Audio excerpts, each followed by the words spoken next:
Ayatollah Khamenei emerged just hours ago for the first time in several days.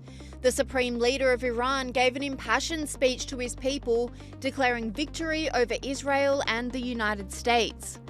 He first claimed Iran crushed the fake Zionist regime. چند تبریک به ملت عرض میکنم. یکی تبریک پیروزی بر رژیم جعلی صهیونی است.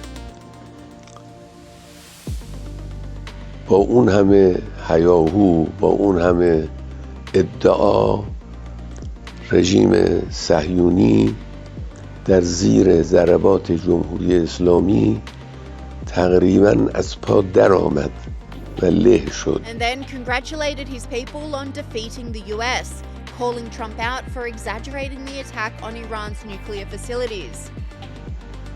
تبریک دوم مربوط به پیروزی ایران عزیزمون بر رژیم آمریکاست. رژیم آمریکا وارد جنگ مستقیم شد، چون احساس کرد که اگر وارد نشود رژیم صهیونیستی به کلی نابود خواهد شد. لکن هیچ دستاوردی از این جنگ نداشت. به مراکز هسته‌ای ما حمله کردند که البته این در خور پیگیری جزایی در دادگاه‌های بین‌المللی است به طور مستقل، اما نتوانستن کار مهمی انجام بدن.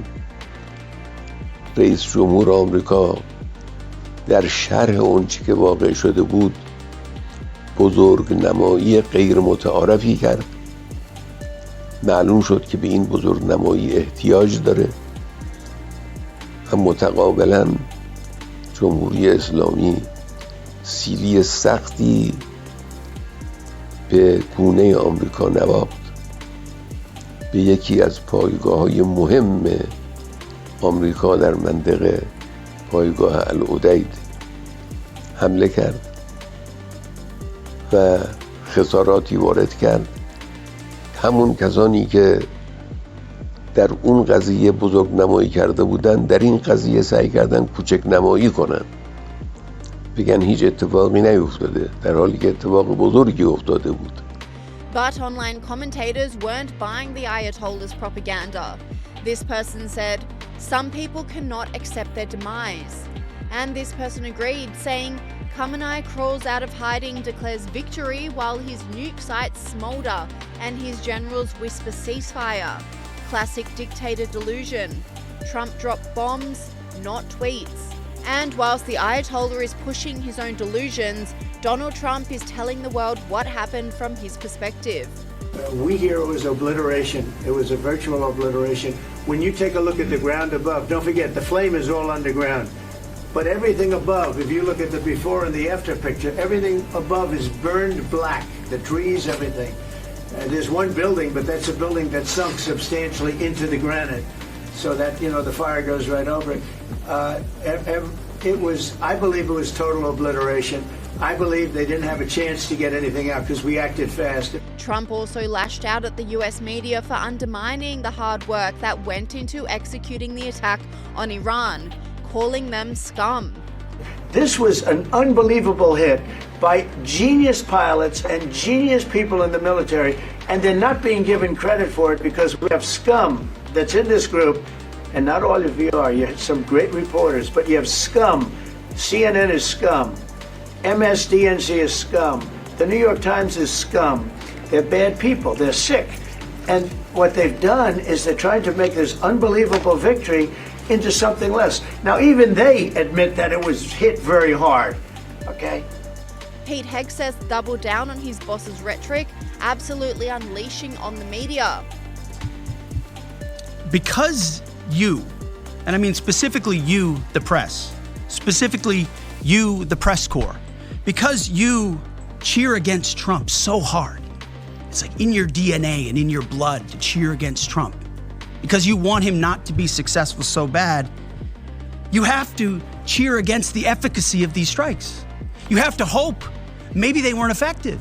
Maybe the way the Trump administration has represented them isn't true. So let's take half-truths, spun information, leaked information, and then spin it in every way we can to try to cause doubt and manipulate the public mind over whether or not our brave pilots were successful.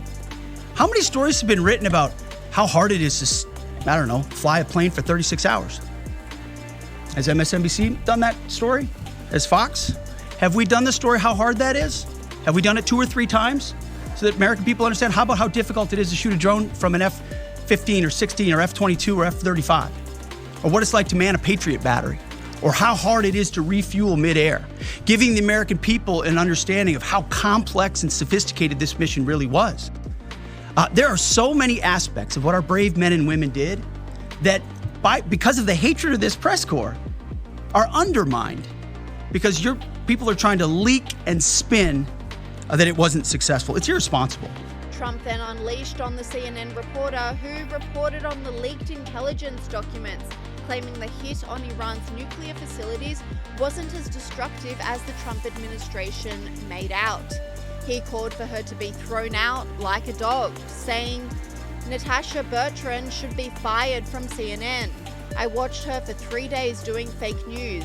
She should be immediately reprimanded and then thrown out like a dog. She lied on the laptop from hell story and now she lied on the nuclear site story, attempting to destroy our Patriot pilots by making them look bad when, in fact, they did a great job and hit pay dirt. Total obliteration. She should not be allowed to work at fake news CNN. It's people like her who destroyed the reputation of a once great network. Her slant was so obviously negative. Besides, she doesn't have what it takes to be an on-camera correspondent. Not even close. Fire Natasha." But CNN has stood by their reporter with a statement saying, "We stand 100% behind Natasha Bertrand's journalism and specifically her and her colleagues' reporting of the early intelligence assessment of the US attack on Iran's nuclear facilities." CNN's reporting made clear that this was an initial finding that could change with additional intelligence. We have extensively covered President Trump's own deep skepticism about it. However, we do not believe it is responsible to criticize CNN reporters for accurately reporting on the existence of the assessment and accurately characterizing its findings, which are in the public interest. Ironically, an analyst on CNN then completely backtracked the mainstream media skepticism of the attacks, claiming the nuclear sites were probably destroyed. What are you hearing from your Israeli sources about the assessment of the damage 4 days after? I have to tell you, a senior Israeli intelligence official told me today that overall, other than the fact that he's using the word obliterated, but overall, the Israeli intelligence assessment shows that the reality is much closer to where Trump says it is than to where the initial DIA report said it was. And obviously a few days passed since that DIA report and more information. We have more information about what exactly happened. But one of the interesting things that the Israeli intelligence learned over the last 24 hours is that in Fordow, the damages are also inside the compound, underground. There is intelligence that shows that there has been internal collapse, underground collapse inside the facility, which is something that shows us that it was badly damaged. Because if you have centrifuges in this facility and there was a penetration of a bomb inside and there was collapse inside, then those centrifuges are gone.